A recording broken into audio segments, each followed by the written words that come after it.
Si Adan alayhisalam ay ipinadala sa lupa, hindi itinaboy. Ang pagninilay na ito ay sumasalamin sa isa sa mga pinakamatanda at pinakamalalim na kwento ng sangkatauhan, ang pagbagsak ni Adan at Eva. Mapasa kanila nawa ang kapayapaan. Ngunit sa halip na ituon ang pansin sa sisi o parusa, iniikot nito ang ating pagtingin sa mas malalim na aspeto, ang likas na katangian ng kasalanan, ng pagpili at ng awa ng Diyos. Sa ikalawang kabanata ng banal na Quran, talata bilang 36, sinabi ni Allah subhanahu wa ta'ala, فأزلهما الشيطان عنها فأخرجهما مما كانا فيه وقلنا اهبطوا بعضكم لبعض عدو ولكم في الأرض مستقر ومتاع إلى حين. Ngunit si Satanas ang naging sanhi ng kanilang pagkadulas at inalis sila mula sa kalagayang dati nilang tinatamasa. At aming sinabi, bumaba kayong lahat mula rito bilang magkakaaway. At sa lupa, kayo'y magkakaroon ng tahanan at panustos, panandalian lamang hanggang sa itinakdang panahon. Nagsimula si Jeffrey Lang sa paghahambing ng salaysay ng Biblia at ng Quran. Sa maraming tradisyon, ang pagbagsak ay itinuturing na isang napakalaking pagkakasala, isang pagkabigong labis ang pinsala. Ngunit sa Quran, ito ay inilalarawan sa isang napakasimpleng paraan. Nadulas si Adan, isang pagkakadulas, isang pagkakamali, isang sandaling makatao. At mahalaga ang pagkakaibang iyon dahil binabago nito ang kabuuang tono ng kwento. Hindi ito isang malaking pag-aaklas. Ito ay isang pagsubok. Isang pagsubok na hindi lang nagpakita ng kahinaan ng tao, kundi pati na rin ng kanyang kakayahan.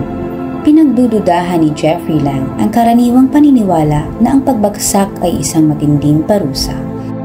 Sa halip, iminungkahi niya na ito ay bahagi ng mas dakilang layunin.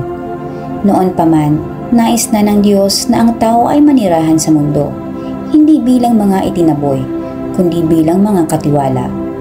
Binigyan tayo ng rason, konsensya at malayang pagpapasya at inilagay tayo rito na may kakayahang pumili. Ano ang nangyari?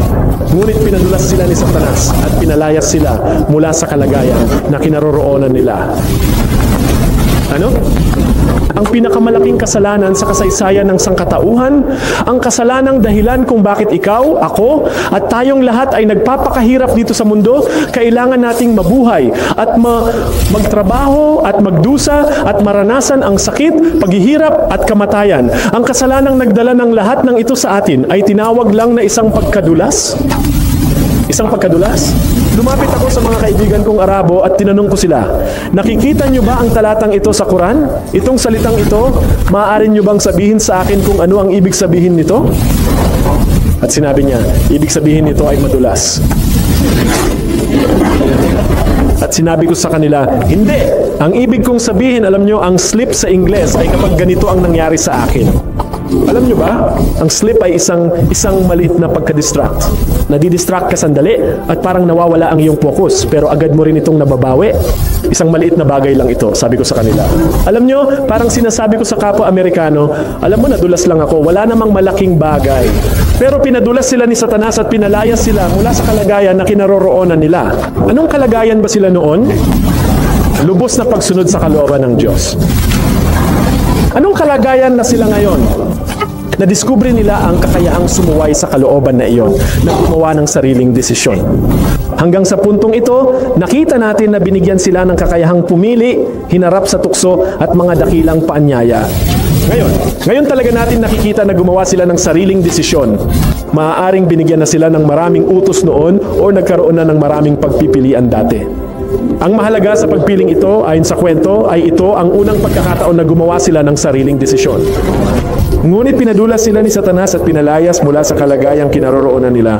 At sinabi namin, bumaba kayong lahat na ang ilan sa inyo ay magiging kaaway ng iba. Sa lupa ang magiging tirahan at panustos ninyo sa loob ng isang panahon. Ang akala ko noon, ang may akda, hindi niya talaga naiintindihan. Ibig kong sabihin, dapat may galit dito, dapat may puot. Dapat galit na galit ang Diyos. Dapat nawawala na siya sa sarili niya sa galit. Dapat tinatakot niya ang nilalang na ito. Dapat sinisigawan niya ito. Pero dito, simple lang ang sinabi, bumaba kayong lahat na ang ilan sa inyo ay magiging magkaaway. Sa lupa ang magiging tirahan at panustos ninyo sa loob ng isang panahon. At hindi iyon ang Diyos na nawawala sa sarili. Nang pumasok ako sa hotel ngayon at sinabi ng tao sa likod ng desk, narito ang iyong kwarto at may continental breakfast kami bukas ng umaga. Hindi ko inisip na galit sila sa akin. Alam mo, hindi naman sila galit. Pero sa totoo lang, iyon ang ibig sabihin ng bumaba kayong lahat, ang ilan sa inyo ay magiging magkaaway. Sinabi na iyon ng mga anghel sa kanilang tanong. Magkakaroon ng karahasan, nilalang na ito'y lumilikha ng karahasan, mukhang mas babala ito kaysa ano paman. At heto ang pinakakamanghamanghang bahagi sa parehong kabanata ng banal na Quran. Talata bilang 37, sinabi ni Allah subhanahu wa ta'ala, فتلقى آدم من ربه كلمات فتاب عليه إنه هو التواب الرحيم. At si Adan ay tumanggap ng mga salita mula sa kanyang Panginoon at tinanggap niya ang kanyang pagsisisi. Tunay nga, siya ang lagit-laging tumatanggap ng pagsisisi, ang pinakamaawain. Ang tugon ng Diyos ay hindi galit, kundi awa. Siya ay nagbigay ng gabay, siya ay nagpatawad, siya ay nagpalakas ng loob. Hindi ito kwento ng pagpapatalsik, ito ay kwento ng pagkatuto, ng pag-unlad, ng isang panibagong simula. Pinagnilayan ito ni Jeffrey Lang na ang pagdurusa, pagpili at maging ang pagkabigo ay hindi palatandaan ng pagtalikod ng Diyos, kundi bahagi ng isang mas malawak na layunin. Ang buhay sa mundo ay hindi isang parusa, isa itong entablado, kung saan bawat pag-iisip, bawat pasya, bawat kilos ng kabutihan o pagsuway ay may kahulugang lampas sa mundong ito. Naisip ko, sandali lang, baka mali ang pagkakaintindi ko rito. Ang susunod na talata, sigurado akong ipapakita na nawawala na sa kontrol ang Diyos. At pagkatapos ay tumanggap si Adan ng mga salita mula sa kanyang Panginoon at siya ay nilingap nito ng maawain. Sapagkat tunay na ang Diyos ay laging tumatanggap ng pagbabalik loob, laging maawain. Ano? Maawain? Tumanggap si Adan ng mga salita mula sa kanyang Panginoon. Lumabas na ang susunod na talata ay mga salita ng pag-aliw, mga salitang nagpapalubag loob. Pagkatapos ay tumanggap si Adan ng mga salita mula sa kanyang Panginoon at siya ay nilingap nito ng maawain. Pinatawad siya ng Diyos? Tunay ngang laging tumatanggap ng pagbabalik loob ang maawain. Hindi ito isang Diyos na nawalan ng kontrol. Naisip ko, ano ba ang gustong iparating ng may akda dito? Hindi niya naunawaan ang buong diwa at layunin ng kwentong ito.